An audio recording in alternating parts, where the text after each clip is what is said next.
잠깐만요. 잠시만 멈춰 서 주십시오. 단 10초면 충분합니다. 500년 조선 역사를 통틀어 그 어떤 사서도 차마 기록하지 못한 기이한 사건이 하나 있습니다. 한 가지만 묻겠습니다. 8살짜리 계집아이가 탐관오리의 곡간을 홀로 열어젖히고 밤마다 무거운 쌀가마를 굶주린 백성들에게 나눠줄 수 있었던 이유가 무엇이었겠습니까? 이름조차 허락되지 않은 아이. 나이는 고작 8. 가녀린 여자아이. 가진 것이라곤 때 전 누더기 한 벌과 밑창 떨어진 집신뿐. 부모에게 버림받고 천지간에 기댈 곳 하나 없던 그 작은 그림자가 어떻게 한 고을의 질서를 송두리째 뒤흔들 수 있었을까요? 그 아이가 품고 있던 비밀을 알게 되는 순간 여러분은 숨쉬는 법조차 잊게 될 겁니다. 지금 그 봉인을 해제합니다. 지금 이 순간에도 채널은 여러분의 선택으로 숨을 쉽니다. 구독은 단순한 버튼이 아니라 이 공간을 계속 이어가게 만드는 약속입니다. 좋아요 하나는 제작진에게는 계속 들려달라는 강력한 신호입니다. 잠깐의 터치로 이야기는 멈추지 않고 이어집니다. 지금 바로 함께 해주세요. 당신의 참여가 야담 한 모금을 계속 살아 숨쉬게 합니다.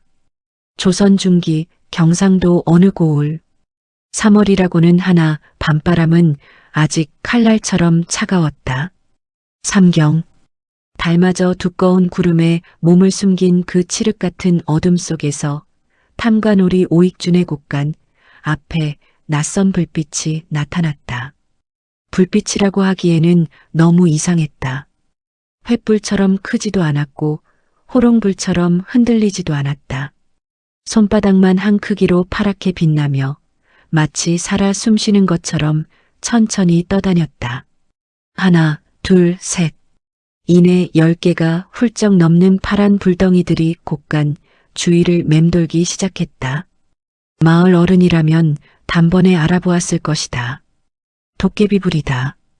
그러나 그 불덩이들 사이 곡간 문 앞에는 더욱 놀라운 것이 있었다.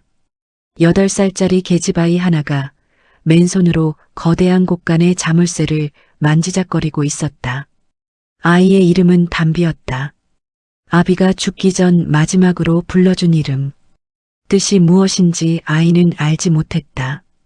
다만 아비가 그 이름을 부를 때마다 항상 낮고 따뜻한 목소리로 담비야, 담비야라고 했던 것만 기억했다. 그러나 이 마을 사람들은 그 아이를 이름으로 부른 적이 없었다. 거렁뱅이년 흉물, 저 재수 없는 것. 그것이 이 고을에서 담비를 가리키는 말들이었다. 담비는 자물쇠 앞에 쪼그려 앉아 파란 불덩이 하나를 향해 조용히 손을 내밀었다. 두보가 속삭임보다 더 낮은 목소리였다. 그러나 파란 불덩이는 그 소리에 반응이라도 하듯 살짝 흔들리더니 천천히 담비의 손 위로 내려앉았다. 따뜻하지도 않고 차갑지도 않은 묘한 감촉.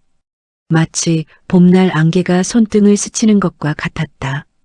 담비가 그 파란 불빛에 감싸인 손으로 자물쇠를 집어들었다. 딸깍 소리도 없이 자물쇠가 열렸다. 담비의 입가에 아주 희미한 미소가 번졌다. 기쁨도 아니었고 흥미도 아니었다. 반드시 해야 한다는 어린아이라고는 믿기 어려운 무거운 결의. 오직 그것만이 담긴 미소였다. 곡간 문이 천천히 열렸다. 안에서는 볏짚 냄새와 쌀가마 냄새가 물밀듯 쏟아져 나왔다. 담비는 그 냄새를 맡으며 잠시 멈추었다. 저 안에는 이 고을 백성들이 눈물을 머금고 빼앗긴 곡식들이 산더미처럼 쌓여 있었다. 가을에 수확한 것을 반 이상 뺏기고 겨울을 나기 위해 남겨둔 것마저 봄 세금이라는 명목으로 또 뺏긴 것들. 어떤 집은 씨앗 곡식까지 내야 했다. 그 씨앗을 내고 나면 봄에 다시 심을 것이 없어서 그해 가을에도 굶어야 했다. 어른들도 알고 아이들도 알고 심지어 지금 막 기어다니기 시작한 아기들조차 그것을 본능으로 느끼는 것 같은 이 고을의 허기진 공기. 담비는 곳간 안으로 한 발을 내디뎠다. 그러자 파란 불덩이들이 일제히 움직이기 시작했다.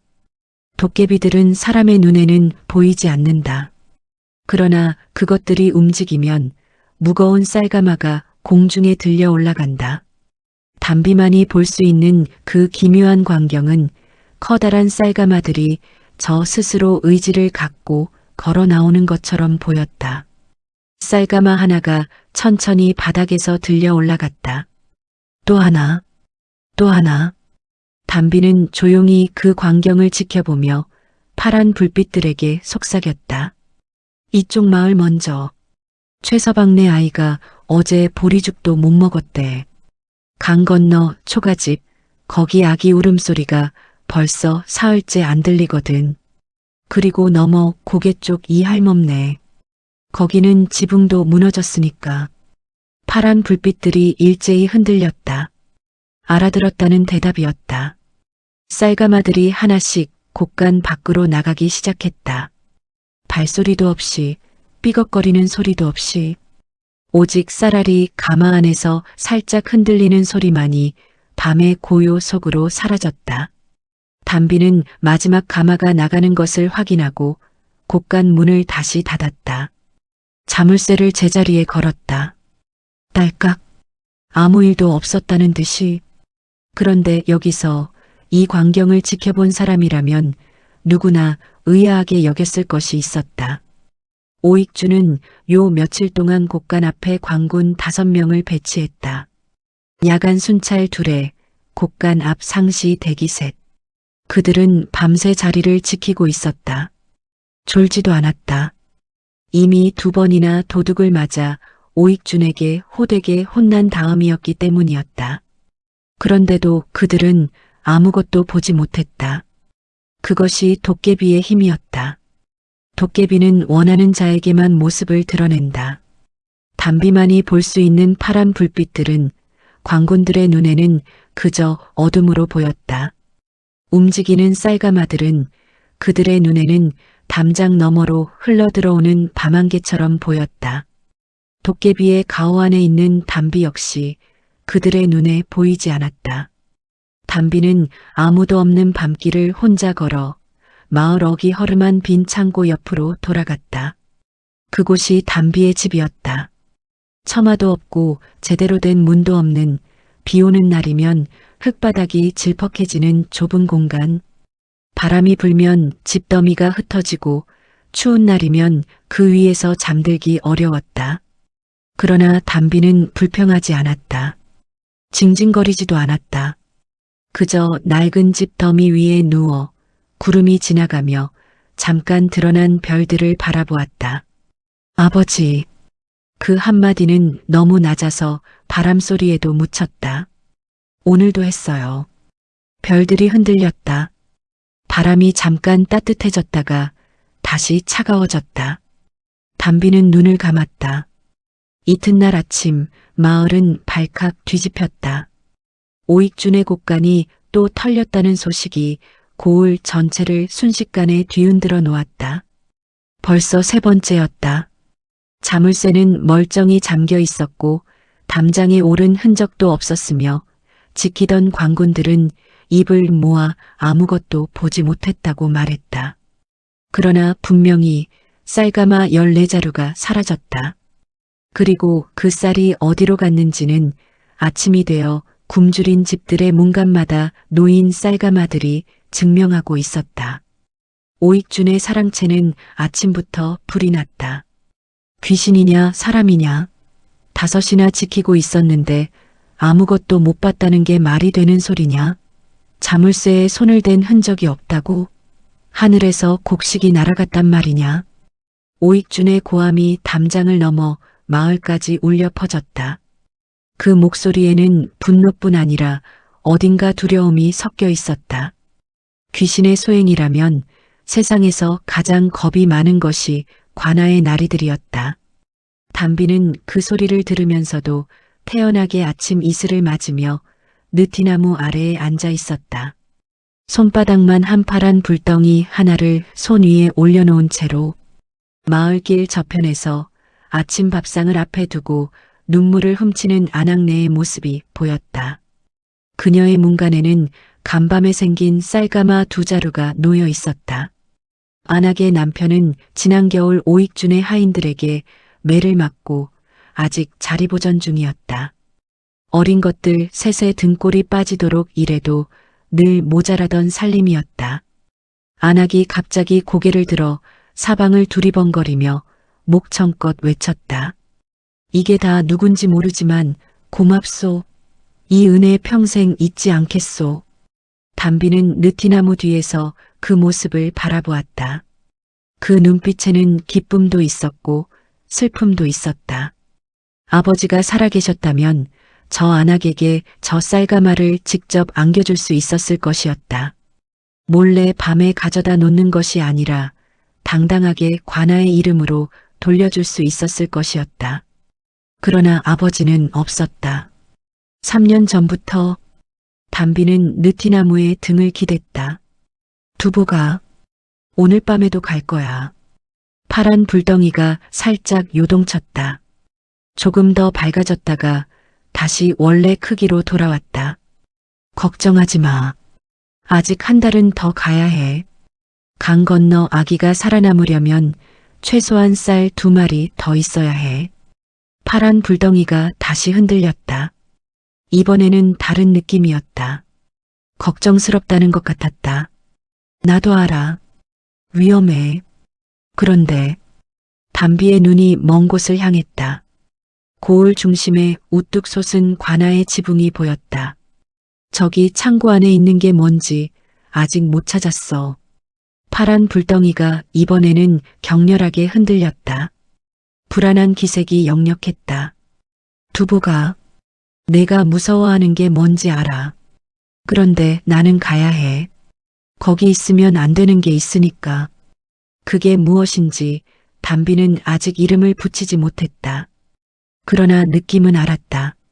매밤 곳간에 들어갈 때마다 창고 가장 깊숙한 구석에서 무언가가 담비를 불렀다. 말소리는 아니었다. 빛도 아니었다. 그냥 당겨지는 느낌. 마치 누군가가 그 어둠 속에서 기다리고 있는 것처럼. 그리고 그 느낌은 오늘 밤 유독 더 강했다. 두복이 담비의 손 위에서 조용히 빛났다. 그러나 그것이 정말 괜찮을지 두복은 확신하지 못했다. 왜냐하면 두복은 알고 있었기 때문이었다. 한양에서 누군가가 이 고을을 향해 오고 있다는 것을. 그 이름은 이갑손이었다. 세상에는 태어날 때부터 운명을 짊어진 아이들이 있습니다. 담비가 그런 아이였습니다. 지금으로부터 정확히 3년 전 이 고을에는 오익준이 아닌 다른 현감이 있었습니다. 그 이름은 박이수. 마을 사람들은 그를 밥 현감이라고 불렀습니다. 이유는 간단했습니다. 그가 부임한 뒤로 이 고을 어디에서도 굶어 죽은 사람이 없었기 때문입니다. 백성들이 어렵다고 하면 박이수는 관아의 창고를 열었습니다. 가뭄이 들면 씨앗을 나눠주었고 홍수가 나면 직접 나가서 논두렁을 같이 메웠습니다. 그는 양반이었지만 백성들과 함께 밥을 먹었고 그들의 이름을 모두 외웠습니다. 인근 고을에서도 소문이 자자했습니다. 저 고을 현감은 진짜 목민관이라고. 그런 박이수에게는 5살짜리 딸이 하나 있었습니다. 이름은 담비. 아이는 아버지를 유달리 따랐습니다. 아버지가 관아에 나가면 따라가고 아버지가 마을을 돌면 졸졸 따라다녔습니다. 박이수는 그 딸아이를 데리고 다니며 마을 사람들과 이야기 나누는 것을 좋아했습니다. 언제나 아버지의 품에 안기거나 등에 업혀서 담비는 이 고을 구석구석을 모두 알게 되었습니다. 어느 집 아주머니가 허리가 아프고 어느 집 할아버지가 눈이 어둡고 어느 집 아이가 밥을 굶는지를. 담비의 어머니는 담비를 낳다가 세상을 떠났습니다. 그래서 아버지와 딸은 유달리 붙어 다녔습니다. 마을 사람들은 그 모습을 보며 흐뭇하게 웃곤 했습니다. 현감나리 딸이 참 복이 있다고. 저리 아끼시는 아비를 두었으니 그 행복한 나날은 오래가지 않았습니다. 3년 전 어느 가을밤이었습니다. 담비는 아버지의 서재에서 그림을 그리다 잠이 들었습니다. 아버지가 그림 그리는 법을 가르쳐 주기로 했는데 또 늦어지는 바람에 기다리다 잠든 것이었습니다. 담비가 눈을 뜬 것은 서재 밖에서 이상한 소리가 들려왔기 때문이었습니다. 가구가 넘어지는 소리, 그리고 짧고 날카로운 외마디 소리. 담비는 5살이었습니다. 무슨 일인지 이해하지 못했습니다. 그저 겁이 났습니다. 그래서 책더미 뒤에 숨었습니다. 몸을 최대한 작게 웅크리고 숨을 죽이고 이 상황이 빨리 끝나기를 기다렸습니다. 서재 문이 열렸습니다. 낯선 사내 둘이 들어왔습니다. 검은 옷을 입고 얼굴을 천으로 가린 자들이었습니다. 그들은 서재를 뒤졌습니다. 서랍을 열고 상자를 뒤집고 문서들을 흩트렸습니다. 무언가를 찾는 것 같았습니다. 처음에는 조용히, 나중에는 점점 다급하게. 그중 한 명이 책 더미 쪽으로 손을 뻗었을 때 담비는 눈을 감았습니다. 그러나 그 손이 담비에게 닿기 직전 밖에서 하인의 발소리가 들렸습니다. 두 사람은 순식간에 창문을 통해 사라졌습니다. 담비는 그날 밤 서재에서 나오지 못했습니다. 아침이 되어서야 하인이 발견했습니다. 책더미 뒤에 웅크린 채 온몸이 굳어있는 담비를. 그리고 그날 담비는 아버지의 시신도 보았습니다. 아버지가 갑작스러운 병으로 돌아가셨다는 것이 공식적인 이야기였습니다. 관아에서 그렇게 발표했고 아무도 의문을 품지 않았습니다. 아니, 정확히는 의문을 품어도 말하지 않았습니다. 새로 부임한 현감이 오익준이었는데 그 오익준의 태도가 이미 전임 현감과는 전혀 달랐기 때문이었습니다. 박이수에게는 처가 쪽 친척이 없었고 담비의 어머니는 이미 없었습니다. 아버지의 형제들은 한양에 있었지만 연락이 닿지 않았습니다. 결국 담비는 아버지의 종이었던 마나 할멈의 손에서 지내게 되었습니다. 그러나 마나 할멈도 오래가지 않았습니다. 오익준이 부임하면서 관아의 사람들을 대거 바꾸었고 마나 할멈은 그 와중에 먼 친척 마을로 떠나야 했습니다. 가면서 할멈은 담비의 손을 잡고 울었습니다. 아가씨, 이 할멈이 데려갈 수가 없으니 어쩌냐? 용케 살아. 그리고 절대로 이름 밝히지 마. 아가씨가 현감나리 딸이라는 거 알면 저 무리들이 그냥 두지 않을 거다. 5살 담비는 그 말이 무슨 뜻인지 완전히 이해하지는 못했습니다. 그러나 한 가지는 이해했습니다. 이름을 밝히지 말 것. 아버지가 현감이었다는 것을 말하지 말 것. 그래서 담비는 이름이 없는 아이가 되었습니다. 두복을 처음 만난 것은 담비가 7살이 되던 해 한겨울이었습니다. 그날은 유난히 춥고 배가 고팠습니다. 사흘을 제대로 먹지 못했고 잠을 자려 해도 추위가 뼛속까지 파고들었습니다. 담비는 처음으로 울었습니다. 아버지가 죽은 날도 울지 않았고 마나 할멈이 떠나던 날도 울지 않았던 담비가 그날 밤 빈 창고 옆에서 무릎을 끌어안고 조용히 울었습니다. 그때 파란 불빛이 나타났습니다. 처음에는 무서웠습니다. 벌떡 일어나서 도망치려 했습니다. 그러나 불빛은 담비를 쫓지 않았습니다. 그저 그 자리에서 천천히 흔들렸습니다. 마치 괜찮다고 말하는 것처럼. 담비는 한참을 그 불빛과 마주보다가 조심스럽게 손을 내밀었습니다. 파란 빛이 손 위에 내려앉았습니다. 따뜻하지도 않고 차갑지도 않았습니다. 그러나 그 불빛이 닿는 순간 담비의 배고픔이 조금 가셨습니다. 추위도 덜해졌습니다. 그리고 가슴 깊은 곳에서 누군가가 옆에 있다는 느낌이 들었습니다. 이름이 뭐야? 담비가 물었습니다. 파란 불빛이 흔들렸습니다. 그러다 문득 아버지가 자기에게 들려주던 이야기들이 떠올랐습니다. 도깨비 이야기들. 도깨비는 착한 사람을 돕는다. 억울하게 죽은 사람의 원한이 쌓인 곳에서 태어나기도 한다고. 두복이라고 할게. 담비가 말했습니다. 아버지가 돌아가실 때 입고 있었던 옷이 두꺼운 무명이었습니다. 두꺼운 복. 두복. 그 이름이 갑자기 떠올랐습니다. 파란 불빛이 이번에는 훨씬 크게 흔들렸습니다. 기뻐하는 것 같았습니다. 그날 이후 담비는 두복을 만날 수 있었습니다. 그리고 두복뿐 아니라 다른 도깨비들도 볼 수 있게 되었습니다. 크고 작은 파란 불빛들이 마을 곳곳에 있었고 담비가 부르면 모여들었습니다. 도깨비들이 담비에게 처음으로 보여준 것은 마을에서 가장 굶주린 집이었습니다. 그리고 그 굶주린 집 바로 옆에는 넘쳐나는 곳간이 있었습니다. 오익준의 곳간이었습니다. 담비는 그날 밤 처음으로 결심했습니다. 그러나 그보다 더 중요한 것이 있었습니다. 두복이 담비에게 말 대신 감각으로 전해주는 것들이 있었습니다. 기억이라고 부를 수도 없고 꿈이라고 부를 수도 없는 무언가였습니다. 담비는 두복을 처음 만난 날 그 파란 빛이 손에 닿는 순간 무언가를 느꼈습니다. 따뜻한 손의 감촉. 아버지의 손.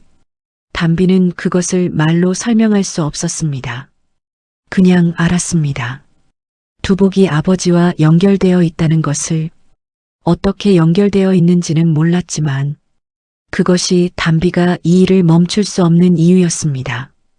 굶주린 백성들을 위해서도 맞았지만 그보다 더 깊은 곳에서 아버지를 찾고 싶었습니다. 아버지가 왜 죽었는지, 누가 죽였는지, 그리고 그날 밤 그 낯선 사내들이 아버지의 서재에서 찾고 있었던 것이 무엇인지, 그것이 아직 오익준의 창고 어딘가에 있다는 것을 두복이 알려주고 있었습니다. 오후가 되자 마을에는 새로운 소문이 돌기 시작했습니다. 관아에서 어두운 낯빛의 포졸들이 나와 집집마다 문을 두드리며 묻고 다닌다는 것이었습니다. 백성들은 입을 꾹 다물었습니다. 아는 것도 없었지만 설령 알았더라도 말하지 않았을 것입니다. 오늘 아침 자신의 문간에 놓인 쌀가마를 두고 그 은인을 고발할 사람은 없었습니다. 그러나 담비는 알았습니다. 시간이 얼마 없다는 것을. 창고 안에 아직 찾지 못한 것이 있었습니다. 오늘 밤 반드시 찾아야 했습니다. 오익준은 이 고을에 부임한 지 만 3년이 되었습니다. 그 3년 동안 그는 낮에 단 한 번도 웃은 적이 없었습니다. 마을 사람들이 보는 오익준은 이러했습니다. 술을 마시지 않고 기생을 가까이 하지 않으며 밥도 늘 혼자 먹고 말도 거의 없는 사람. 그러면서도 세금은 인정사정 없이 걷어가고 조금이라도 덜 내면 가차없이 매질을 시키는 사람. 탐과 놀이치고는 이상하게 사치스럽지 않았고 사람을 죽이거나 여자를 건드리는 짓은 하지 않았습니다. 그러나 그것이 그를 좋은 관리로 만들지는 않았습니다. 악행을 화려하게 하느냐 조용히 하느냐의 차이일 뿐이었습니다. 백성들은 그를 이렇게 불렀습니다. 귀먹은 현감. 그가 백성들의 호소를 들으려 하지 않기 때문이었습니다.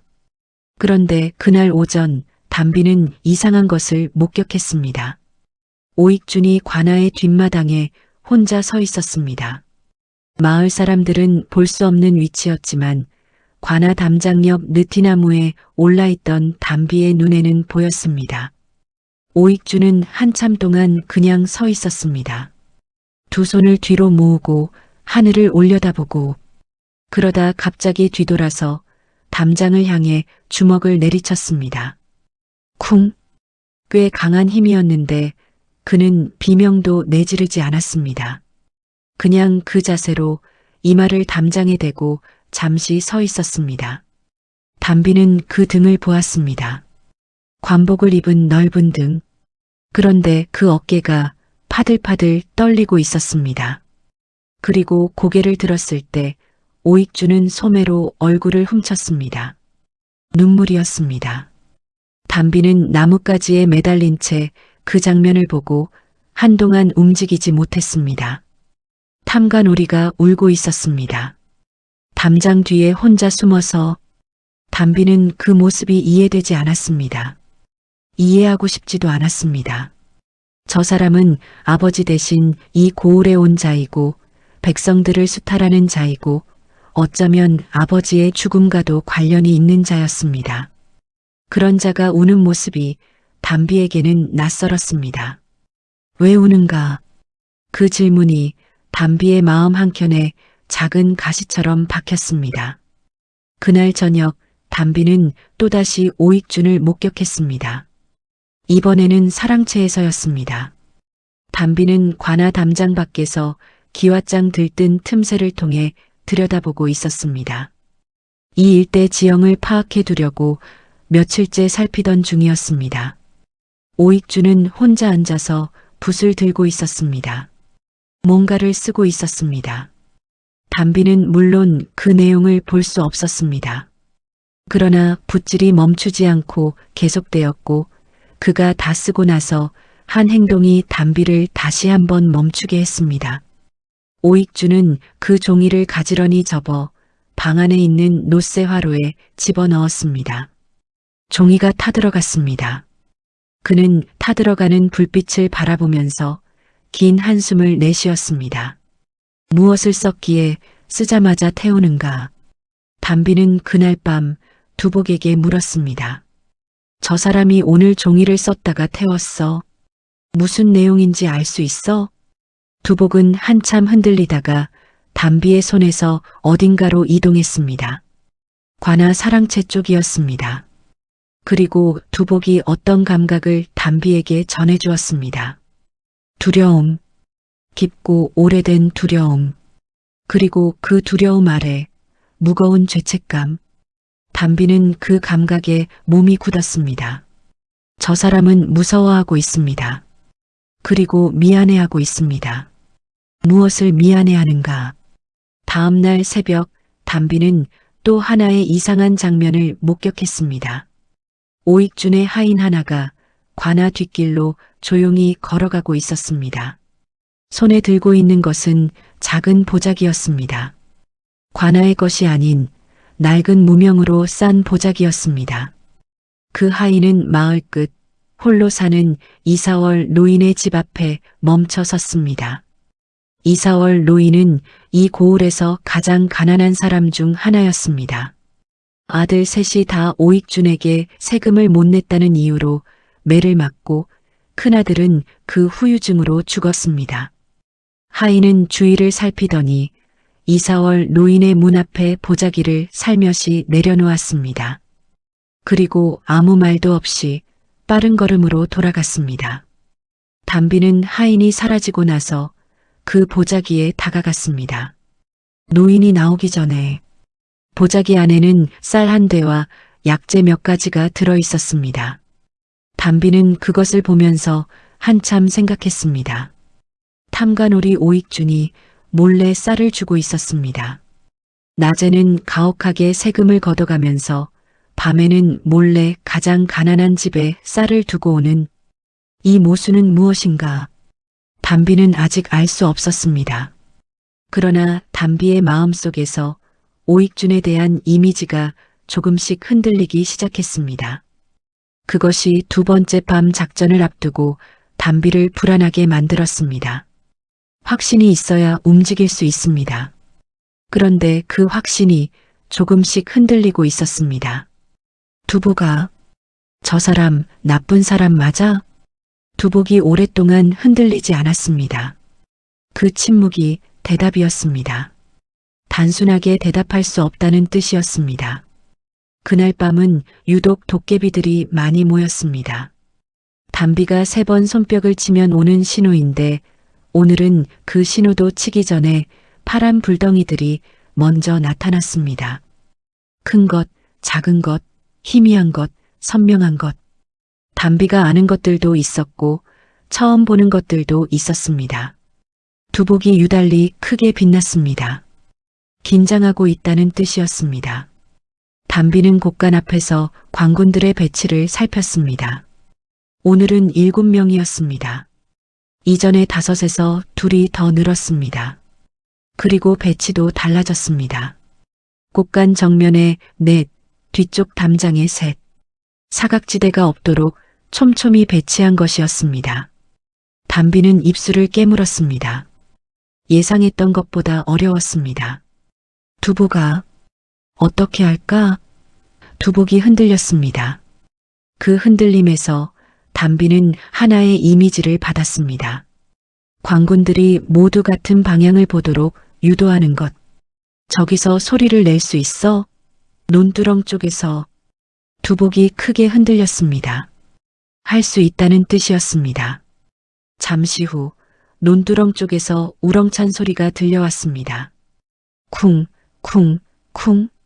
무거운 것이 쓰러지는 소리 같기도 하고 짐승이 달리는 소리 같기도 했습니다. 거기에 덧붙여 기묘한 웃음소리까지. 도깨비 특유의 사람의 소리와 비슷하지만 어딘가 다른 그 소리. 관군들이 일제히 그쪽을 바라보았습니다. 저기다. 저쪽으로 달아나고 있다. 관군 셋이 논두렁 쪽으로 달려갔습니다. 나머지도 그 뒤를 따르려고 시선을 논두렁으로 고정했습니다. 그 찰나 담비가 재빠르게 움직였습니다. 문 앞에 남은 관군 하나는 파란 불빛이 눈앞에서 천천히 흔들리는 것을 보며 반딧불인지 도깨비불인지 헷갈리다가 눈을 깜빡였습니다. 눈을 뜨면 아무것도 없었습니다. 문은 이미 열려 있었습니다.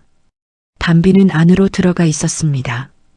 오늘 밤 담비의 목적은 2가지였습니다.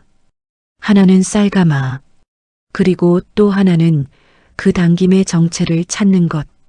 도깨비들이 쌀가마를 나르는 동안 담비는 창고 안가장 깊숙한 쪽으로 걸어갔습니다. 매번 느껴지던 그 당김이 오늘따라 더 강했습니다. 창고 안은 어두웠습니다. 두복의 빛만이 담비의 길을 밝혔습니다.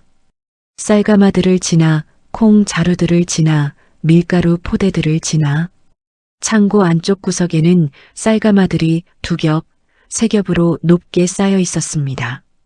도저히 뒤에 공간이 있을 것 같지 않은 싸움새였습니다. 그런데 두복이 그 가마들 앞에서 멈추었습니다. 그리고 가장 아래쪽 가마를 가리켰습니다. 담비는 쪼그려 앉아 바닥을 살펴보았습니다. 가마 아래 흙바닥. 그런데 그 흙의 색이 주변과 아주 조금 달랐습니다. 최근에 누군가 파헤쳤다가 다시 덮은 자국. 밟아서 다진 흔적. 담비의 심장이 빠르게 뛰었습니다. 여기에 무언가가 묻혀 있었습니다. 담비는 손으로 그 흙을 파기 시작했습니다. 손톱이 빠질 것 같이 아팠지만 멈추지 않았습니다. 한 뼘, 2뼘, 흙이 파졌습니다. 그때 손끝에 딱딱한 것이 닿았습니다. 나무였습니다.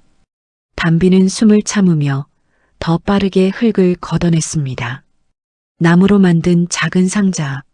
아이의 주먹 2개를 합친 것보다 조금 큰 크기였습니다. 뚜껑에는 자물쇠가 걸려 있었습니다. 담비는 그 상자를 들어 올렸습니다. 생각보다 가벼웠습니다. 두복의 힘으로 자물쇠를 열려는 순간 밖에서 발소리가 들려왔습니다. 관군들이 돌아오고 있었습니다. 논두렁에서 아무것도 발견하지 못한 모양이었습니다. 담비는 상자를 품에 안았습니다. 열 시간이 없었습니다. 관군 한 명이 창고 문을 향해 걸어오고 있었습니다. 그의 손에는 횃불이 들려 있었습니다. 담비가 있는 안쪽까지 충분히 비출 수 있는 밝기였습니다. 담비는 숨을 멈추었습니다. 두복, 어떻게 해? 두복이 흔들렸습니다. 그리고 아이디어를 전해주었습니다. 담비는 잠시 망설였습니다. 그것은 매우 위험한 방법이었습니다. 그러나 다른 방법이 없었습니다. 담비는 상자를 품 안에 더 깊이 밀어넣고 창고 가장 깊숙한 쌀가마들 뒤로 바싹 붙어 앉았습니다. 지금이야. 두복이 창고 입구 쪽에서 갑자기 강하게 빛났습니다. 횃불보다 훨씬 밝은 파란빛이 입구를 가득 채웠습니다. 광군이 그 빛을 보고 소스라치게 놀라 뒤로 물러섰습니다. 또 도깨비불이다. 도깨비불이 창고 안에.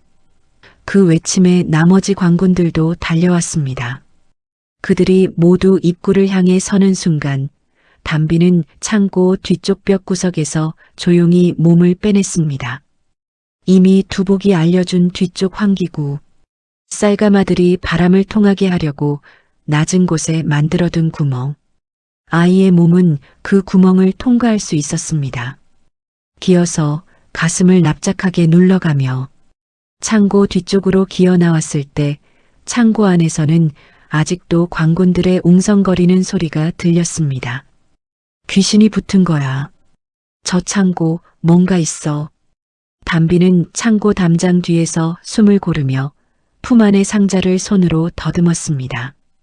이것이 무엇인지, 왜 오익준이 이것을 창고 바닥에 묻어놓았는지, 그 답을 찾는 순간 모든 것이 달라질 것 같은 예감이 들었습니다. 담비는 그 예감이 무서웠습니다. 왜냐하면 그 예감은 이 이야기가 자신이 생각했던 것보다 훨씬 복잡한 방향으로 흘러가고 있다는 것을 말해주고 있었기 때문이었습니다. 다음 날 관아의 분위기가 달라졌습니다. 오익준이 직접 추적 명령을 내린 것이었습니다. 마을 곳곳에 방문이 붙었습니다. 내용은 이러했습니다. 야간에 관아곡간 주변에서 수상한 행동을 하는 자를 발견하거나 그에 관련된 정보를 가진 자는 즉시 관아에 신고할 것. 신고자에게는 엽전 열량을 지급함. 엽전 열량이면 보통 백성들이 2달을 먹을 수 있는 돈이었습니다. 그러나 마을 사람들은 여전히 입을 다물었습니다. 담비는 그 방문 앞에 서서 천천히 내용을 읽었습니다. 아버지에게 글을 배운 덕분에 담비는 또래 아이들과 다르게 글을 읽고 쓸 수 있었습니다. 물론 그 사실은 아무에게도 알리지 않았습니다. 방문을 읽고 난 담비의 표정은 크게 달라지지 않았습니다. 그러나 그 눈빛은 어젯밤보다 조금 더 차가워져 있었습니다. 시간이 없어. 어젯밤에 가져온 상자는 아직 열지 못했습니다. 두복의 힘으로 자물쇠를 열려 했는데 이상하게도 두복이 거세게 흔들리며 거부했습니다. 이 자물쇠는 도깨비의 힘으로 열리지 않는다는 뜻이었습니다. 인간의 손, 즉 열쇠가 있어야만 열리는 자물쇠였습니다. 그 열쇠는 어디에 있을까? 담비는 생각했습니다. 가능성은 하나였습니다. 오익준이 가지고 있을 것입니다. 아니면 그가 신뢰하는 누군가가. 전날 담비는 오익준의 허리에 달린 열쇠 꾸러미를 본 적이 있었습니다. 여러 개의 열쇠 중에서 유독 작은 것 하나. 나머지는 창고 열쇠처럼 크고 거칠었는데 그것만 이상하리만치 작고 섬세했습니다. 그 열쇠를 찾아야 했습니다. 그러나 담비에게 생각할 시간은 주어지지 않았습니다. 저기 저 아이다. 갑작스러운 외침에 담비는 몸을 굳혔습니다. 방문 앞에서 돌아서는 순간 포졸 2명이 빠른 걸음으로 자신을 향해 다가오고 있었습니다. 어젯밤 환기구 근처에서 담비의 발자국을 발견한 모양이었습니다. 담비는 즉시 달렸습니다. 8살 아이의 다리는 작았습니다. 그러나 담비는 이 마을 골목을 송금보다 더 잘 알았습니다. 어느 집 담장 밑에 낮은 구멍이 있고 어느 골목이 막혔다가 다시 이어지는지 그 지식이 담비의 작은 발에 날개를 달아주었습니다. 3번을 꺾고 2번을 뛰어넘고 한 번은 담장을 기어 올랐습니다. 그리고 골목 끝에서 막혔습니다. 오익준의 관아와 붙어있는 담장이었습니다. 높은 담장이 막고 있었고 뒤에서는 포졸들이 따라오고 있었습니다. 두복이 격렬하게 흔들렸습니다. 담비는 사방을 살폈습니다. 담장, 골목, 막힘. 그런데 담장 아래 오래된 항아리 2개가 놓여 있었습니다. 깨진 것들이었습니다. 담비는 그것을 보는 순간 무언가를 결심했습니다. 담비는 항아리 조각 하나를 집어들었습니다. 그리고 담장을 향해 힘껏 던졌습니다. 쩡그랑. 크고 날카로운 소리가 담장 안에서 울렸습니다. 거 누구냐? 누가 관아 담장에 돌을 던지는 게냐? 관아 안에서 하인들의 고함 소리가 들렸습니다. 잠시 후 관아 쪽문이 벌컥 열렸습니다. 쪽문으로 나온 하인과 포졸들의 시선이 방금 골목으로 들어온 다른 포졸들과 딱 마주쳤습니다. 그 짧은 혼란의 순간 담비는 열린 쪽문 틈으로 미끄러지듯 관아 안으로 들어갔습니다. 당황한 하인들이 자기들끼리 뒤엉켜 소란을 피우는 사이 담비는 관아 뒤뜰 나무 뒤에 숨었습니다. 밖에서 포졸들의 목소리가 들렸습니다. 분명히 이 골목이었는데 귀신같이 사라지는군. 담비는 나무 뒤에서 천천히 숨을 고르며 상황을 파악했습니다. 아이러니하게도 담비는 지금 관아 뒤뜰에 숨어 있었습니다. 포졸들의 추격을 피하려다 오히려 탐관오리의 집 안으로 들어온 것이었습니다. 그때 담비의 눈에 오익준이 보였습니다. 그는 뒤뜰에서 혼자 우물물을 깃고 있었습니다. 관복이 아닌 단순한 무명옷 차림이었습니다. 그 모습이 이상하리만치 평범해 보였습니다. 그리고 그의 허리에 열쇠 꾸러미가 달려 있었습니다. 그 안에 작고 섬세한 그 열쇠가 담비는 그것을 보았습니다. 그러나 지금 저 사람에게 다가가는 것은 불가능했습니다. 담비는 일단 물러서려다가 뒤뜰 구석에서 이상한 것을 보았습니다. 작은 돌 하나가 세워져 있었습니다. 무덤은 아니었습니다. 그 앞에 꽃 몇 송이와 물 한 그릇이 놓여 있었습니다. 누군가를 기리는 것이었습니다. 담비는 그 돌을 보았습니다. 너무 멀어서 글씨는 읽을 수 없었습니다. 그런데 두복이 그 방향으로 강하게 흔들렸습니다. 저 돌이 중요합니다. 담비는 그것을 마음에 새기며 관아 담장의 낮은 곳을 찾아 조용히 빠져나갔습니다. 오늘은 일단 물러서야 했습니다. 그러나 이 안에 들어온 것이 나쁜 것만은 아니었습니다. 창고의 위치, 우물의 위치, 사랑채의 구조, 그리고 오익준의 생활 방식. 담비는 그것들을 눈에 담았습니다. 그리고 저 작은 돌 앞에 물 한 그릇을 두는 사람, 매일 밤 쓴 편지를 태우는 사람, 몰래 가장 가난한 집에 쌀을 두는 사람, 그 사람이 단순한 탐관오리가 아닐 수도 있다는 생각이 점점 커졌습니다. 사흘이 지났습니다. 그동안 담비는 관아 주변을 멀리서 살피며 오익준의 하루 일과를 파악했습니다. 언제 사랑채에 있는지, 언제 뒤뜰에 나오는지, 그 열쇠 꾸러미를 언제 내려놓는지, 그리고 사흘째 저녁 담비는 기회를 발견했습니다. 오익준이 매일 저녁 사랑채에 혼자 앉아 있는 시간이 있었습니다. 하인들을 모두 내보내고 그 혼자서만. 그 시간에 오익준은 열쇠 꾸러미를 내려놓고 붓을 들었습니다. 담비는 사랑채 창 바로 밖까지 다가갔습니다. 두복이 자신을 보이지 않게 해주는 힘을 빌려 창문이 아주 조금 열려 있었습니다. 오익준이 쓰고 있는 것은 편지였습니다. 받는 사람의 이름이 없는 편지. 담비는 그 내용을 읽었습니다. 이수형, 나는 오늘도 당신의 곳간을 지켰소. 당신이 평생 모아 백성들을 위해 쓰려 했던 그 곡식을 내가 가혹하게 세금을 거두는 것은 그 위에서 내 오라비가 더 가혹하게 채가기 때문이요. 만약 내가 조금이라도 거부하면 오라비는 이 고을 백성들을 더 심하게 다룰 것이요.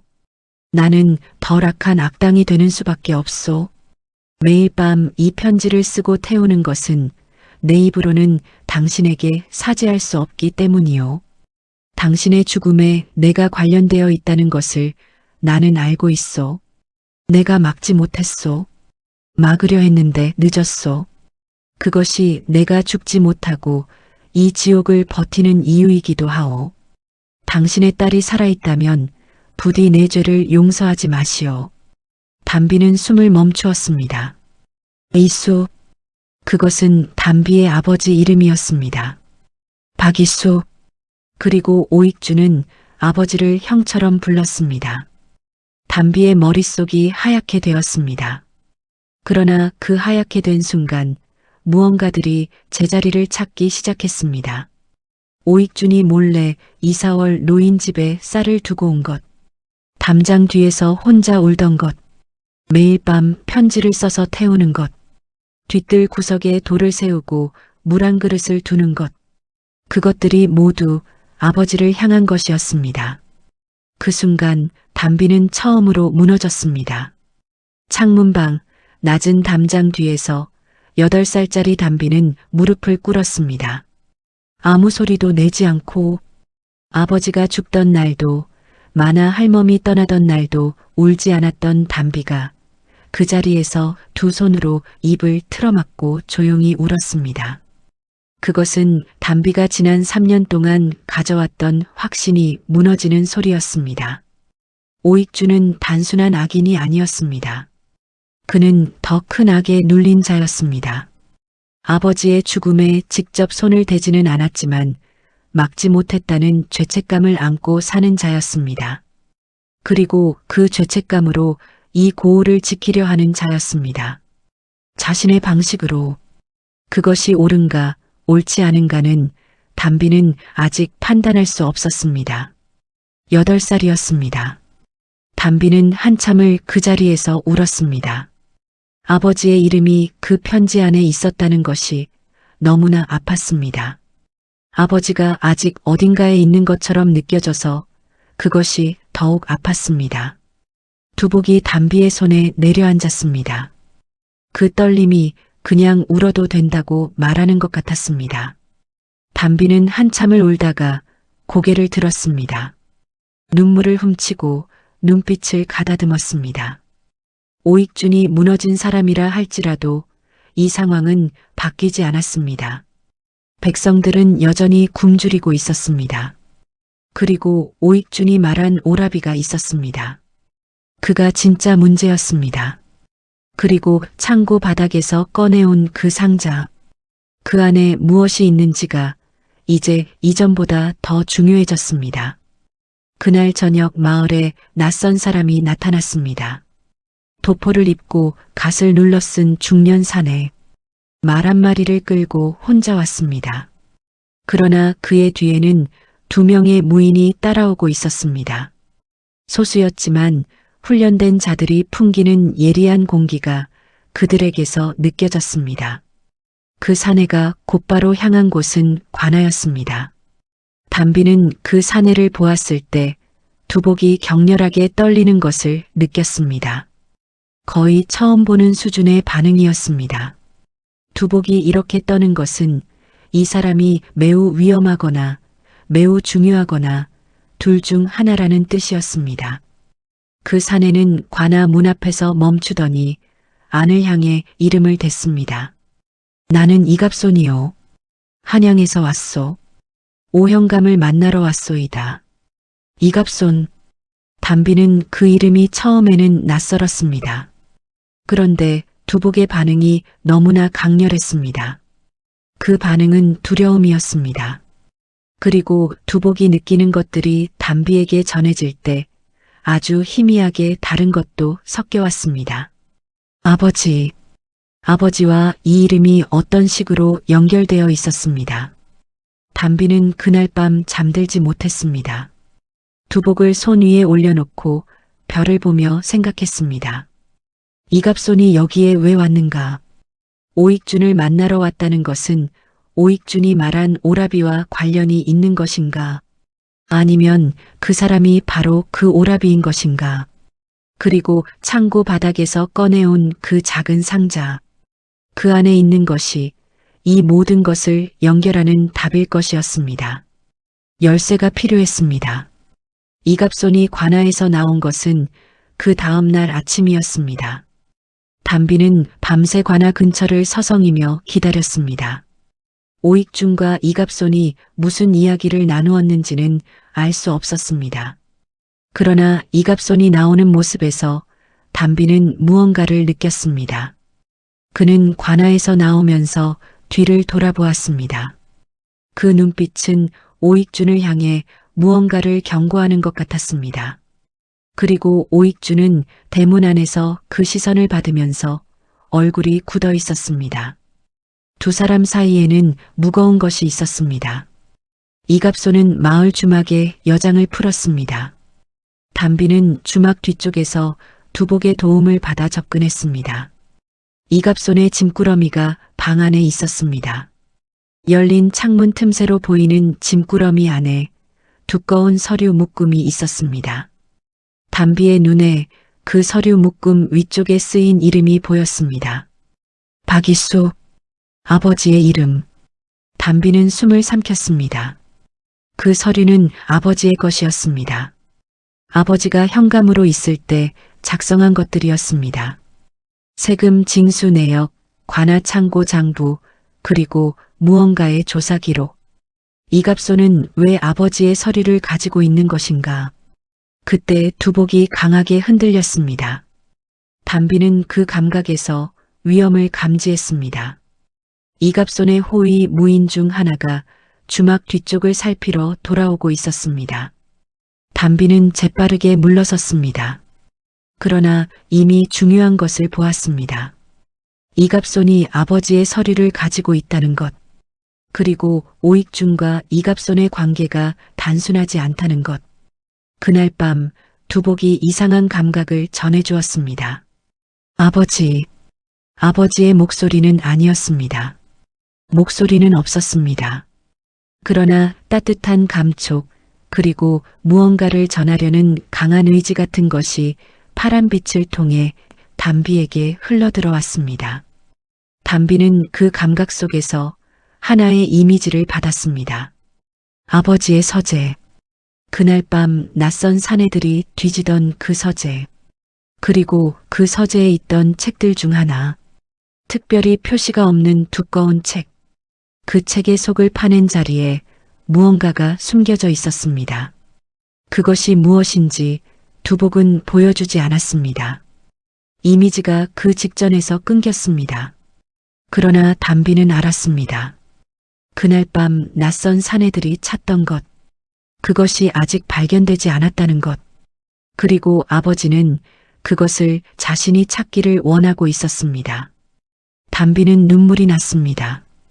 두복이 전해주는 그 감촉이 너무나 아버지 같아서, 살아계신 것처럼 느껴져서, 아버지, 찾을게요. 파란 빛이 조용히 흔들렸습니다. 기다리고 있을게. 그런 느낌이었습니다. 이튿날 저녁 담비는 충격적인 장면을 목격했습니다. 이갑손과 오익준이 마을 외곽숲에서 만나는 장면이었습니다. 담비가 두복의 도움으로 따라가지 않았다면 절대로 볼 수 없었을 만남이었습니다. 처음에는 두 사람이 낮은 목소리로 이야기를 나누었습니다. 담비는 너무 멀어서 내용은 들을 수 없었습니다. 그러나 점점 이갑손의 목소리가 높아졌습니다. 오익준은 낮은 목소리로 무언가를 말했습니다. 이갑손이 손을 들어 오익준의 옷깃을 잡았습니다. 어디다 숨겼느냐? 이수가 거기 남긴 게 분명하다. 창고 바닥이었잖아. 이미 없어진 걸 알고 있다. 담비는 그 말을 들었습니다. 이갑손이 찾는 것은 창고 바닥에서 담비가 이미 가져온 그 상자였습니다. 오익준은 이갑손의 손을 천천히 걷어내며 낮게 말했습니다. 모른다. 이갑손의 눈이 좁아졌습니다. 거짓말이요. 나는 그대가 거짓말하는 것을 알고 있어. 두 사람은 한참을 그렇게 마주 섰습니다. 이갑손이 먼저 돌아서며 마지막으로 한마디를 했습니다. 사흘, 그 안에 내놓지 않으면 이 고을이 어떻게 될지는 그대가 더 잘 알겠지. 오익주는 그 뒷모습을 바라보며 꽉 쥔 주먹이 떨렸습니다. 담비는 그 모습을 보면서 상자를 품 안에 더 꽉 안았습니다. 오익주는 모른다고 했습니다. 그 말이 사실이었습니다. 오익주는 이미 담비가 그것을 가져갔다는 것을 모르고 있었습니다. 그러나 이갑소는 사흘이라고 했습니다. 그 안에 무언가가 터질 것이었습니다. 담비는 결심했습니다. 사흘 안에 그 상자를 열어야 합니다. 그리고 그 안에 있는 것의 의미를 알아야 합니다. 그러기 위해서는 열쇠가 필요했습니다. 오익준의 허리에 달린 그 작고 섬세한 열쇠가 담비는 오랫동안 생각했습니다. 열쇠를 훔치는 방법. 두복의 도움으로 오익준이 잠들었을 때 허리춤에서 꺼내는 방법. 가능은 했습니다. 그러나 담비는 그 방법이 옳지 않다는 것을 알았습니다. 아버지라면 그렇게 하지 않으셨을 것이었습니다. 그래서 담비는 다른 결심을 했습니다. 직접 오익준에게 가기로. 다음 날 아침 담비는 관아 대문을 두드렸습니다. 하인이 나와서 내려다보았습니다. 때가 묻은 베옷, 구멍난 집신, 헝클어진 머리. 전형적인 거렁뱅이 아이였습니다. 하인은 성가시다는 표정으로 손을 저었습니다. 여기서 거지밥은 안 줘. 저쪽 절로 가. 현감나리를 만나야 합니다. 하인이 코웃음을 쳤습니다. 웃기는 소리. 꺼져.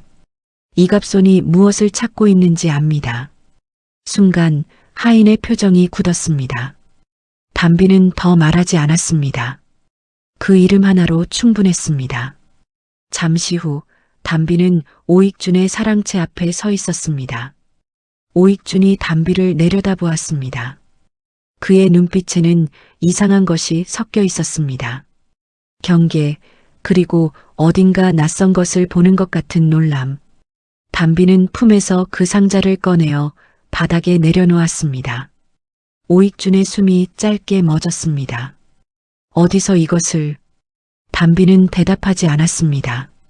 대신 말했습니다. 열쇠가 필요합니다. 오익준은 오랫동안 그 상자를 바라보았습니다. 그리고 담비를 바라보았습니다. 더럽고 작고 여윈 8살짜리 계집아이. 그런데 그 눈빛이 이상했습니다. 공포도 없고 비굴함도 없고 청의도 없었습니다. 다만 무겁고 깊은 것이 있었습니다. 내가 무엇을 알고 있느냐? 이갑손이 이것을 찾고 있다는 것. 나리가 그것을 알고 있다는 것. 그리고 담비는 잠시 멈추었습니다. 그 다음 말이 쉽지 않았습니다. 그 안에 있는 것이 제 아버지가 남긴 것이라는 것. 오익주는 그 말에 굳어버렸습니다. 내 아버지가 누구냐? 박이수. 긴 침묵이 흘렀습니다. 사랑채 안에서 잠자리 날갯짓 소리가 들릴 것 같은 고요였습니다. 오익주는 천천히 자리에서 일어났습니다. 그리고 방 안 깊숙한 곳에 있는 함으로 걸어가서 그 안에서 작은 열쇠 하나를 꺼냈습니다. 허리에 달고 다니던 것이 아니라 따로 보관하고 있던 것이었습니다. 그는 그것을 담비의 손에 올려놓았습니다. 이수 형이 나에게 맡겼던 것이다. 담비의 손이 떨렸습니다. 열쇠를 자물쇠에 집어넣었습니다. 딸깍. 자물쇠가 열렸습니다. 뚜껑을 열었습니다. 안에는 종이 묶음 하나가 있었습니다. 두꺼운 종이에 빽빽한 글씨로 쓰인 기록. 그리고 아주 작은 옥으로 만든 도장 하나. 담비는 글씨를 읽기 시작했습니다. 경상도 진주목 세금 이중 착취 증거 기록. 이갑손의 지시로 고을 현감들이 백성들에게서 거두어들인 세금의 절반 이상을 중앙호조에 보고하지 않고 이갑손의 개인 창고로 빼돌린 내역, 증인 명단 및 서명, 기록자 박이수, 담비는 멈추었습니다. 오익준이 낮은 목소리로 말했습니다. 이수형은 이갑손의 비리를 조사하고 있었다. 3년에 걸쳐, 그리고 그 증거를 완성한 날 죽었다. 담비의 손에서 종이가 떨어질 뻔했습니다. 그럼 이갑손이 시킨 것이다. 이수형의 죽음. 방 안에는 오랫동안 침묵이 흘렀습니다. 담비는 그 종이를 두 손으로 쥔 채 눈물이 나오지 않았습니다. 눈물이 나오기에는 너무 커다란 것을 알아버렸습니다. 아버지는 이갑손이 죽인 것이었습니다. 그리고 그것을 덮기 위해 오익준이 현감으로 부임했습니다. 오익준 자신도 이갑손에게 잡혀있는 자였습니다. 그의 오랍이라는 것은 친형제가 아니라 관계 상위에 있는 자를 부르는 말이었습니다. 이갑손은 경상도 일대의 세금을 관장하는 관리였고 오익준은 그의 손아귀 안에 있는 말단이었습니다. 오익준이 가혹하게 세금을 걷는 이유는 이갑손의 목까지 채워야 했기 때문이었습니다. 채우지 못하면 백성들에게 더 가혹한 처분이 내려졌습니다. 박이수가 그것을 조사했고 증거를 만들었고 죽었습니다. 그리고 그 증거가 지금 담비의 손 안에 있었습니다. 오익준이 말했습니다. 낮고 차갑게 그러나 그 안에 오래된 것들이 담긴 목소리로 나는 이수형에게 경고를 했었다. 이갑손이 위험한 자라고.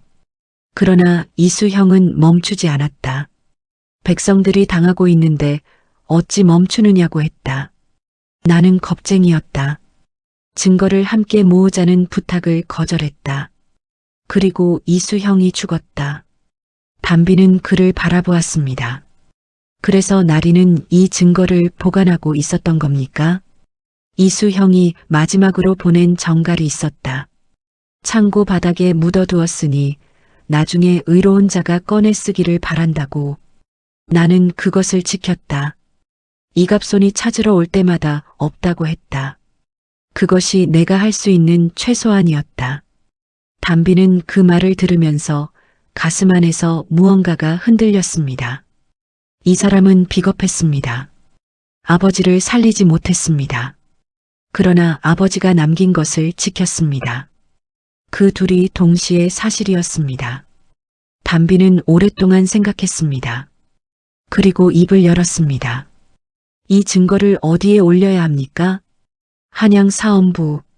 거기까지 닿을 수 있다면 사흘 안에 이갑손이 다시 올 것입니다. 오익준은 고개를 끄덕였습니다. 알고 있다. 그래서 나는 포기하려 했다. 담비가 말했습니다. 저는 포기하지 않겠습니다. 그날 밤 담비는 두복에게 물었습니다. 두복아, 이 증거를 한양까지 어떻게 보낼 수 있을까? 두복이 흔들렸습니다. 감각을 전해주었습니다. 멀다. 아주 멀다. 그러나 방법이 없는 것은 아니다. 담비는 혼자 생각했습니다. 오익준에게 부탁할 수도 있었습니다. 그러나 오익준은 이갑손의 눈 아래 있는 자였습니다. 그가 움직이면 이갑손이 바로 알아챌 것이었습니다. 자신이 직접 가는 방법은 어떤가? 담비는 고개를 저었습니다. 8살짜리 계집아이가 혼자 한양을 간다는 것은 가능한 이야기가 아니었습니다. 그렇다면 담비는 두복을 보았습니다. 도깨비는 인간의 눈에 보이지 않습니다. 도깨비는 문서를 들고 이동할 수 있습니다.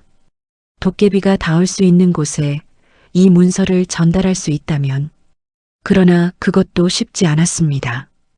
도깨비는 특정 장소에 묶여 있는 경우가 많았습니다. 두복이 얼마나 멀리 이동할 수 있는지 담비는 알지 못했습니다. 담비는 한참을 생각하다가 다른 방법을 떠올렸습니다. 이갑손 스스로가 자신을 드러내게 만드는 것. 이것이 오익준의 방법이 아닌 담비 자신이 찾아낸 방법이었습니다.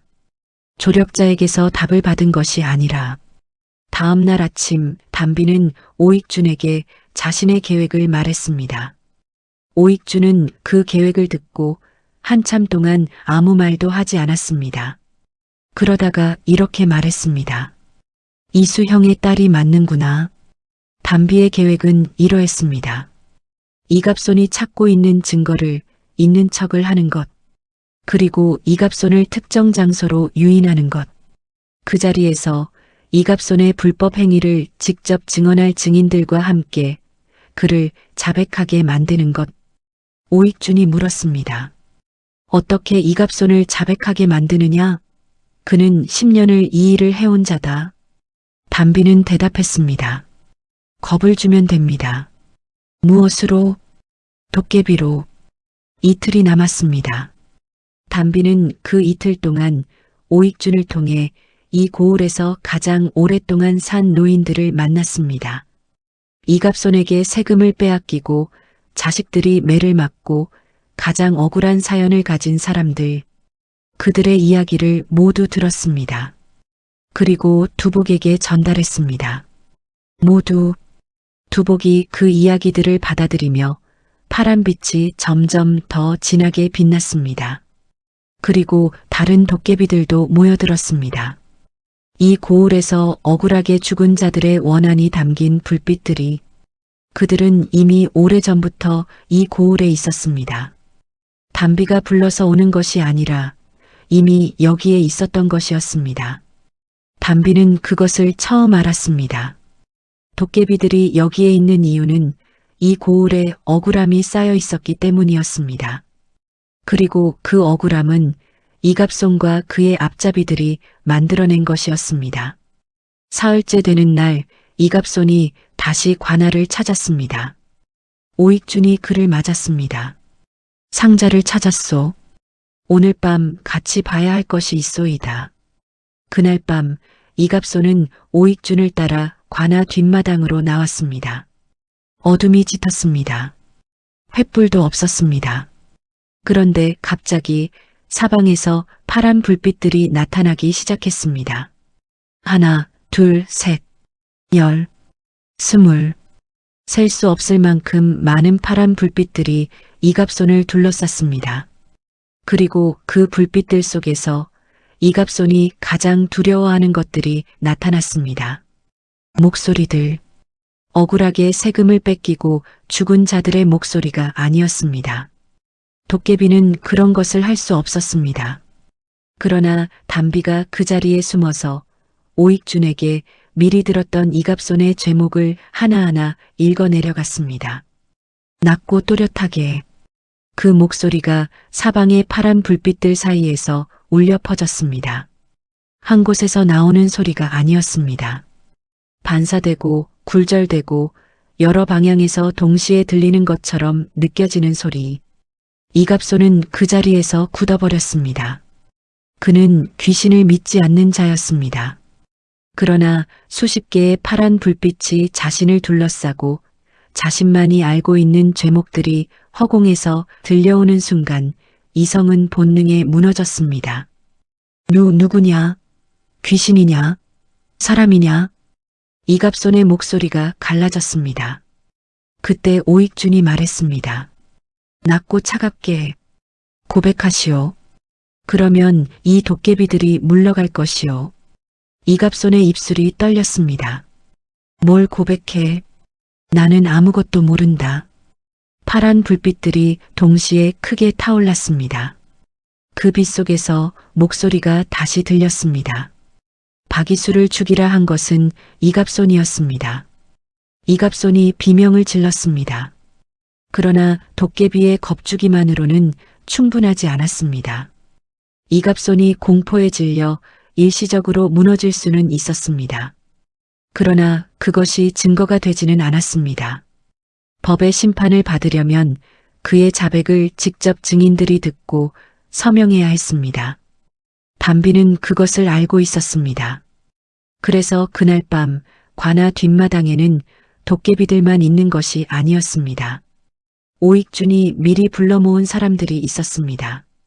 이 고을에서 가장 억울한 사연을 가진 사람들, 이사월 노인, 큰아들을 잃은 어머니, 씨앗까지 뺏긴 농부, 매를 맞고 아직도 일어나지 못하는 청년의 아버지. 그들이 어둠 속에 있었습니다. 조용히 지켜보며 이갑손이 공포에 질려 무너지는 순간 오익준이 그들을 불렀습니다. 저들 앞에서 고백하시오. 이갑손은 그 사람들을 보았습니다. 자신이 망가뜨린 사람들의 얼굴. 그 순간이었습니다. 법적인 자백이 아니라 인간으로서 무너지는 순간이. 이갑손은 바닥에 무너지며 손으로 얼굴을 감쌌습니다. 그의 입에서 나온 것은 변명이 아니었습니다. 자백이었습니다. 길고 떨리는 자백이. 증인들은 그 자리에서 그것을 들었습니다. 그러나 이것만으로는 여전히 한양에 전달되어야 했습니다. 바로 그 순간 관아대문이 열렸습니다. 말을 탄 사내들이 들어섰습니다. 앞선 자가 갓을 벗으며 패를 내들었습니다. 그것은 마패였습니다. 암행어사 출두요. 담비는 그 광경을 보면서 잠시 멍해졌습니다. 오익준이 낮게 말했습니다. 내가 이틀 전에 밀서를 보냈다. 이수형의 증거를 가지고 사헌부로. 담비는 그것을 듣고 눈을 감았다가 떴습니다. 오익준이 움직인 것이었습니다. 이갑손의 눈을 피해서. 담비가 오익준에게 계획을 말하던 날 오익준은 이미 자신만의 방법으로 움직이고 있었습니다. 암행어사는 오익준이 보낸 증거와 그날 밤 이갑손의 자백 앞에서 모든 것을 정리했습니다. 이갑손은 포박되었습니다. 그리고 오익준도 포박되었습니다. 이갑손의 비리에 어느 정도 가담했다는 이유로 오익준은 저항하지 않았습니다. 고개를 숙인 채 담담히 끌려갔습니다. 그 모습을 보며 담비는 울지 않았습니다. 다만 그 뒷모습을 오랫동안 바라보았습니다. 암행어사가 담비에게 물었습니다. 내가 이 일의 중심에 있던 아이냐? 예. 이름이 무엇이냐? 담비입니다. 박이수의 딸입니다. 암행어사의 표정이 달라졌습니다. 그는 한참 동안 담비를 바라보았습니다. 박형감의 딸이 살아있었구나. 예. 어찌 여기서 이런 꼴로. 담비는 대답하지 않았습니다. 그럴 필요가 없었습니다. 이미 다 보였습니다. 암행어사가 천천히 무릎을 꿇었습니다. 어른이 아이 앞에 무릎을 꿇는 것은 이 세상에서 좀처럼 보기 어려운 일이었습니다. 박형감은 나의 스승이셨다. 그분이 조사하던 것을 내가 미처 이어받지 못하고 있었다. 이 아이가 그것을 대신 마무리한 것이구나. 담비는 그 말에 처음으로 눈물이 흘렀습니다. 닦지 않았습니다. 아버지가 남긴 것이 완성되었다는 것을 알았습니다. 그로부터 며칠이 지났습니다. 이갑손은 한양으로 압송되었습니다. 오익준도 함께 끌려갔지만 나중에 그의 죄가 자발적 고백과 밀서 제공에 의해 일부 감면되었다는 소식이 들려왔습니다. 그리고 고을의 새로운 현감이 부임했습니다. 백성들에게 빼앗겼던 세금의 일부가 돌아왔습니다. 완전하지는 않았습니다. 그러나 처음이었습니다. 이 고을에서 관아가 백성들에게 돌려준 첫 번째였습니다. 그날 오익준의 곡간이 공식적으로 열렸습니다. 새 현감의 명으로 곡간 안에 남아있던 모든 곡식이 백성들에게 나뉘었습니다. 낮에 공개적으로. 담비는 그 광경을 느티나무 아래에서 바라보았습니다. 쌀가마들이 바깥으로 나왔습니다. 도깨비들의 힘이 아니라 사람들의 손으로. 낮에 환한 햇빛 아래서. 그것을 받는 사람들의 얼굴이 담비는 좋았습니다. 이사월 노인이 쌀가마를 받으며 먼 하늘을 바라보고 가만히 입술을 움직였습니다. 무언가를 말하는 것 같았습니다. 담비는 그것을 읽으려 하지 않았습니다. 각자의 마음이 있을 것이었습니다. 두복이 손 위에서 조용히 빛났습니다. 담비는 그 빛을 보았습니다. 두보가, 이제 됐어? 두복이 흔들렸습니다. 이번에는 다른 감각이 왔습니다. 아버지, 아버지가 그 비단에서 마지막으로 한 번 더 느껴지는 것 같았습니다. 따뜻하고 가득한 것. 담비는 그것을 느끼며 눈을 감았습니다. 꽉 감았다가 천천히 떴습니다. 암행어사는 담비에게 물었었습니다. 앞으로 어떻게 할 것이냐? 한양으로 가자. 박 현감의 딸이라면 마땅히 교육을 받아야 한다. 담비는 그 제안을 바로 받아들이지 않았습니다. 이 고을을 한 번 더 걸어보고 싶었습니다. 아버지가 걸었던 길들을. 담비는 그날 혼자서 이 고을 구석구석을 걸었습니다. 아버지가 데리고 다니던 기억을 따라서 어느 집 아주머니의 허리가 여전히 아프지는 않은지, 어느 집 할아버지의 눈이 조금 나아지지는 않았는지, 강 건너 초가집 앞에 멈추었습니다. 아기의 울음소리가 들렸습니다. 그런데 이번에는 굶주린 울음이 아니었습니다. 그냥 배불리 먹고 우는 소리였습니다. 담비는 그 소리를 들으며 오랫동안 서 있었습니다. 두복이 손 위에서 흔들렸습니다. 그 흔들림은 오늘따라 달랐습니다. 더 가볍고 더 자유로운 느낌이었습니다. 두보가, 너 이제 떠날 것 같아. 두복이 흔들렸습니다. 그렇다는 대답 같았습니다. 도깨비는 억울함이 해결되면 떠난다고 했습니다. 이 고을의 억울함이 완전히 해결된 것은 아니었습니다. 그러나 큰 억울함이 풀렸습니다. 그리고 두복 안에 있던 것, 아버지와 연결된 그 따뜻한 것이 이제는 해방된 것 같았습니다. 고마워. 그리고 아버지께도 전해줘.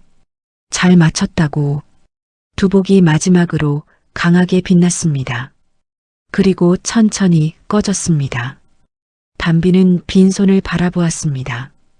그 손이 아주 조금 떨렸습니다. 그러나 울지 않았습니다. 오익준의 곡간은 이후 그새 현감에 의해 다른 용도로 바뀌었습니다. 곡식을 보관하는 창고가 아니라 마을 공동의 창고로, 흉년이 들거나 어려운 집이 생기면 어느 가문이든 빌릴 수 있는 공간으로, 그 창고 입구에는 새로 작은 글씨가 새겨졌습니다. 누가 새겼는지는 아무도 몰랐습니다. 담비. 다만 덮어줄 뿐. 마을 어른들은 그 글씨의 뜻을 한참 생각했습니다. 그러다 어느 노인이 말했습니다. 담비. 날이 밝아야 덮어줄 수 있다는 뜻이 아닐까? 그것이 박이수 현감이 딸아이의 이름에 담았던 뜻이었는지 아무도 알 수 없었습니다. 다만 그 글씨가 새겨진 뒤로 이 고을에는 이상한 일이 더 이상 일어나지 않았습니다. 파란 불빛이 밤에 나타나는 일도 없었습니다. 그 대신 새로운 현감이 부임하고 첫 가을에 이 고을은 풍년이 들었습니다. 30년 만에 처음이라고 했습니다. 담비는 그 가을 한양으로 떠났습니다. 암행어사의 손을 잡고 마을 어귀에서 한번 뒤를 돌아보았습니다. 느티나무, 관아 지붕, 그리고 저 멀리 창고의 지붕이 보였습니다. 그 창고는 이제 어두운 곳이 아니었습니다. 낮이 되면 마을 사람들이 들어와서 빌리고 나누고 서로를 살폈습니다. 빛의 공간이 된 것이었습니다. 담비는 그것을 바라보며 아주 잠깐 손을 들어 올렸습니다. 파란 불빛은 없었습니다. 빈손이었습니다. 그러나 그 손이 이 고을 어딘가를 향해 가볍게 흔들렸습니다. 그리고 담비는 돌아서서 한 걸음을 내디뎠습니다. 아버지가 못다한 일들이 아직 세상에 많이 남아 있었습니다. 글쓴이 노트. 이 이야기를 쓰면서 저는 처음부터 한 가지 질문을 안고 있었습니다. 착한 사람은 어떻게 기억되어야 하는가? 역사 속에는 이름이 남은 사람들과 이름이 남지 않은 사람들이 있습니다. 그런데 이름이 남지 않은 자들이 꼭 덜 중요한 삶을 살았던 것은 아닙니다. 오히려 가장 결정적인 순간에 가장 외롭게 올바른 선택을 한 자들이 이름 없이 사라진 경우가 더 많았습니다. 담비는 그런 아이입니다. 이름이 박이수의 딸이기 이전에 담비는 스스로 이름 없는 아이로 살아야 했습니다. 이름을 밝히면 죽을 수 있었기 때문에. 그러나 그 과정에서 담비는 이름 없이도 행동했습니다. 아무도 시키지 않았고 아무도 알아주지 않았을 때도. 저는 이 이야기에서 도깨비를 단순한 초자연적 조력자로 쓰지 않으려 했습니다. 두복은 담비에게 답을 주지 않습니다. 두복은 길을 비춰주지만 결정은 언제나 담비가 합니다. 이것이 제가 이 이야기에서 가장 중요하게 생각한 구조입니다. 주인공은 혼자 무너지고 혼자 일어서고 혼자 결심합니다. 오익준이라는 인물도 이 이야기에서 빠뜨릴 수 없었습니다. 탐관오리를 완전한 악인으로 그리는 것은 쉽습니다. 그러나 그것은 이야기를 평평하게 만듭니다. 오익준은 비겁했습니다. 그러나 자신의 비겁함 안에서 할 수 있는 최소한을 지켰습니다. 그것이 충분한가, 충분하지 않은가는 이야기가 대답하지 않습니다. 시청자 각자가 대답해야 할 질문으로 열어두었습니다. 우리가 살아가면서 마주치는 나쁜 일들은 완전히 나쁜 자들만이 만드는 것이 아닙니다. 오히려 충분히 나쁘지는 않지만 충분히 선하지도 않은 자들의 침묵과 타협이 세상을 어둡게 만드는 경우가 더 많습니다. 이갑선보다 오익준이 더 아픈 이유가 거기에 있습니다. 그리고 담비가 오익준을 미워하지 않은 이유도 거기에 있습니다. 미워하기엔 그 사람의 고통이 보였기 때문에. 창고가 마지막에 빛의 공간으로 변하는 것은 이 이야기의 핵심 이미지입니다. 어둠과 착취의 공간이었던 곳간이 나눔과 연대의 공간으로 변합니다. 그것은 한 아이가 몇 번의 밤을 보낸 결과입니다. 왕이 한 것도 아니고 어른이 한 것도 아닙니다. 이름도 없고 가진 것도 없는 8살 계집아이가 도깨비들의 파란 불빛을 길동무 삼아 혼자 해낸 것입니다. 시청자 여러분 중에서 지금 이 순간 이름 없이 무언가를 지키고 있는 분이 계신다면 이 이야기가 그 마음에 작게나마 닿기를 바랍니다. 아무도 보지 않을 때 올바른 길을 선택하는 것. 그것이 담비가 한 일이었고 그것이 박이수가 담비에게 가르쳐 준 것이었습니다. 이름이 없어도 빛은 남습니다. 파란 불빛처럼. 마이너스 야담한 모금 운명을 바꾸는 이야기 드림 마이너스.